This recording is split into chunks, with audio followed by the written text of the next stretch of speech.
Good morning. Siddhi Hindi online classes में आपका स्वागत है। 12वीं के लिए अंश का लेसन 2 नंबर का, जिसमें हमने वसीयतनामा न किया हो और उत्तरदायी न हो उस वहाँ पर पहुँचे थे कि जब व्यक्ति ने अपना वसीयतनामा न बनाया और उत्तरदायित्व अधिकारी भी कोई ना हो, ऐसे समय में क्या होगा। ऐसे समय में एक अदालत के द्वारा एक रिसीवर नियुक्त किया जाता है और वो रिसीवर उनके अंशों की लेन देन का अधिकार संभालता है। अब आगे अंशधारी दिवालिया घोषित हो। जब अंशधारी को अदालत दिवालिया घोषित करे तब अदालत रिसीवर की नियुक्ति करती है। दिवालिया हुए व्यक्ति के अंश ऐसे रिसीवर के नाम पर परिवर्तित होते हैं। इसके लिए रिसीवर को अदालत का नियुक्ति पत्र कंपनी के समक्ष पेश करना पड़ता है। मतलब ये कि जब कोई व्यक्ति दिवालिया घोषित होता है तो अदालत एक ऐसा वकील नियुक्त करती है जिसको रिसीवर के नाम से जाना जाता है। उस व्यक्ति के नाम से जो भी शेयर होते हैं उसी रिसीवर के नाम पर परिवर्तित हो जाते हैं और फिर उस रिसीवर व्यक्ति के द्वारा उसकी नियुक्ति करते हैं तो वो उस शेयर का लेन देन सब संभालता है और सब हिसाब अदालत को देता है। ऐसा नहीं कि वो खुद के नाम पर वो शेयर हो जाएंगे और खुद उसका मालिक हो जाएगा, नहीं, उसको काम सौंपने के लिए रिसीवर बनाया है कि भाई जो दिवालिया घोषित हुआ उसके सभी शेयर उस रिसीवर के नाम पे हो जाएंगे परिवर्तित और फिर उसको ये जिम्मेदारी उसको ये सब उसकी प्रॉपर्टी को संभालना है और कर्जदारों को पैसा चुका देना और ये सब कार्य उसको संभालना। उसके बाद आगे अंशधारी अस्थिर दिमाग का घोषित हो। जब अंशधारी का दिमाग अस्थिर हो जाता है, वो पागल हो जाता है या उसका दिमाग कोई भी फैसला लेने की सक्षम शक्ति में नहीं है, तब अदालत के द्वारा भी एक अभिभावक या ट्रस्टी के रूप में एक व्यक्ति की नियुक्ति की जाती रिसीवर की तरह ही। इस प्रकार वो अभिभावक या ट्रस्टी अदालत के नियुक्ति पत्र को ध्यान अपने हाथ मतलब अदालत उसकी नियुक्ति करते तो वो पत्र उसके पास होता है कि हाँ मुझे हक मिला है शेयर को, इस अस्थिर दिमाग व्यक्ति के शेयर अपने हाथ में लेने का। और उसके पश्चात वो अभिभावक या ट्रस्टी वो शेयर अपने नाम पर कर लेता है और उसका पूरा भी हिसाब और उसका हस्तांतरण सब कार्य संभालता है। खरीदी बिक्री शेयर के डिविडेंड सब इस तरह से कार्य वो करता है। एकल व्यक्ति की कंपनी में संबंधित व्यक्ति की मृत्यु होने पर एकल व्यक्ति की कंपनी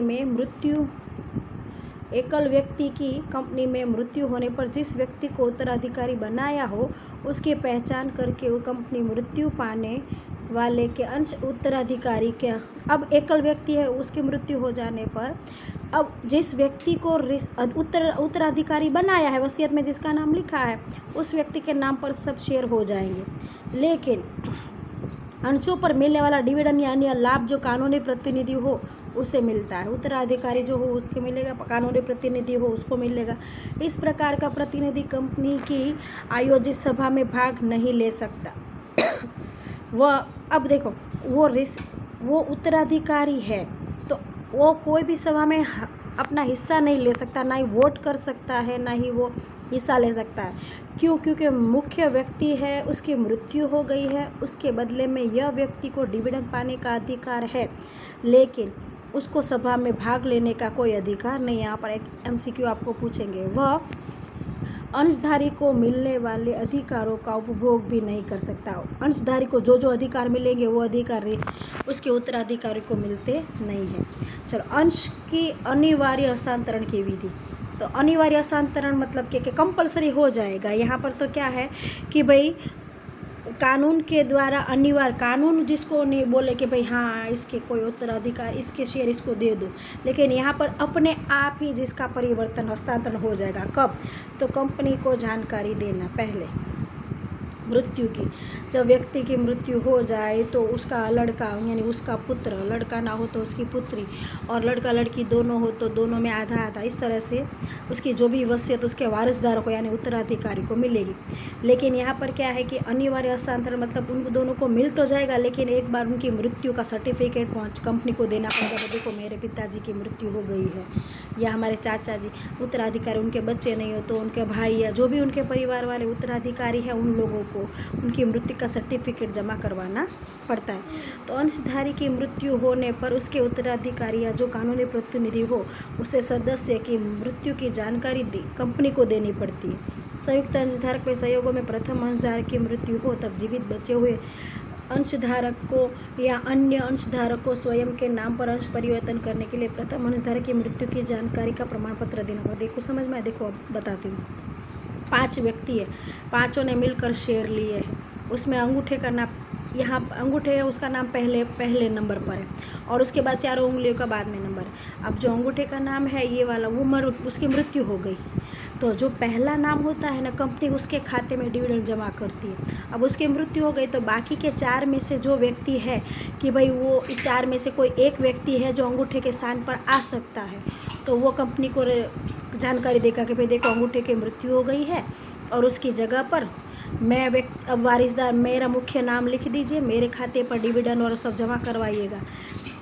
बाकी हक तो उन सब का समान होता है, लेकिन जब एक व्यक्ति की जो प्रथम नाम होता है उस व्यक्ति की मृत्यु हो जाती है तो उसकी जगह पर दूसरा नीचे वाला ऊपर आ रहा है, तो उस व्यक्ति को पहले तो कंपनी को उसकी मृत्यु की जानकारी देनी पड़ेगी, उसका प्रमाण पत्र देना पड़ता है।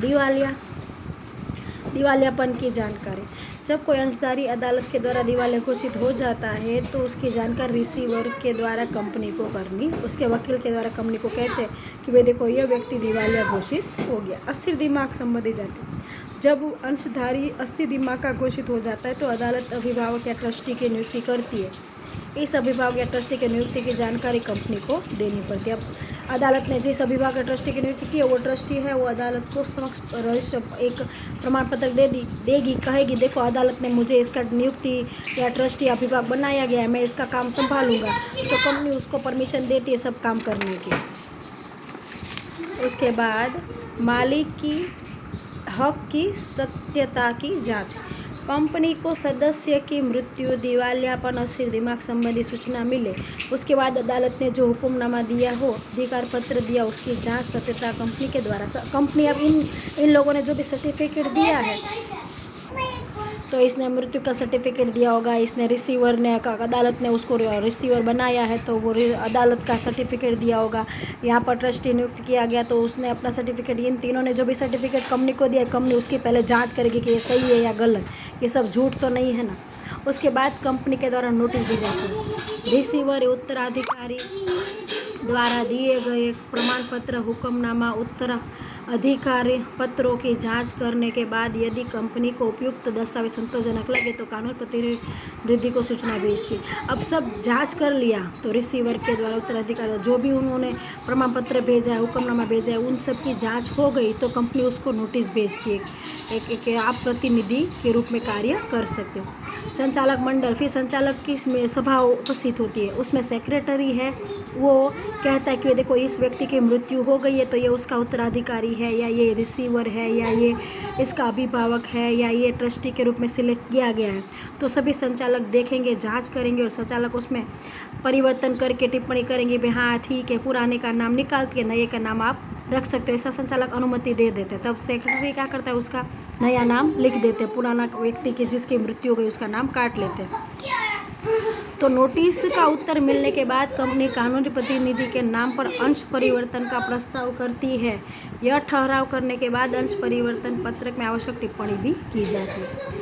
नया प्रमाण पत्र देकर सदस्य रजिस्टर में टिप्पणी, अंश परिवर्तन का स्वीकृति ठहराव होने के बाद नए सदस्य का नाम रजिस्टर के अंदर लिखा जाता है और पुराने का नाम काट दिया जाता है और नया प्रमाण पत्रक बनाकर उस व्यक्ति को भेजा जाता है। यह उसकी विधि है कि भाई पहला स्टेप होगा कि कोई जो मृत्यु हो गई है तो उसके उत्तराधिकारी रिसीवर है या उसके ट्रस्टी है, वो कंपनी को जो सूचना देंगे, जानकारी देंगे, उनकी जानकारी की कंपनी जांच करेंगे। जांच करने के बाद कंपनी उनको नोटिस देगी। नोटिस देने के बाद संचालक में प्रस्ताव पारित होगा और प्रस्ताव पारित होने के बाद नया नाम लिखा जाएगा और पुराना नाम काटा जाएगा। इस तरह से जो हमने स्वेच्छा परिवर्तन और अनिवार्य, ये दोनों परिवर्तन हमने देखे। तो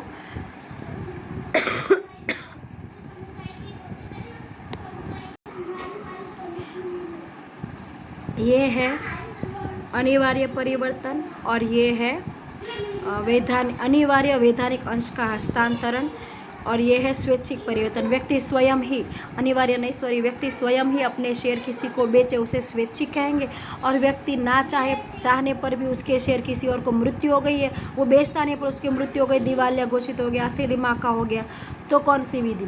तो ये भी हमने पढ़ लिया आगे और ये भी देख लिया, ये उसका अंतर है। अंतर आपको अपने आप याद करना है और पढ़ना है, बराबर है। 10 मुख्य अंतर के हैं। अगर आपको 3 मार्क का सवाल पूछा गया है तो 6 मुद्दे कम से कम लिखने हैं, बराबर है। यहाँ पर आपका ये लेसन होता है पूरा। अब हम बढ़ेंगे आगे ऋण पत्रों पे।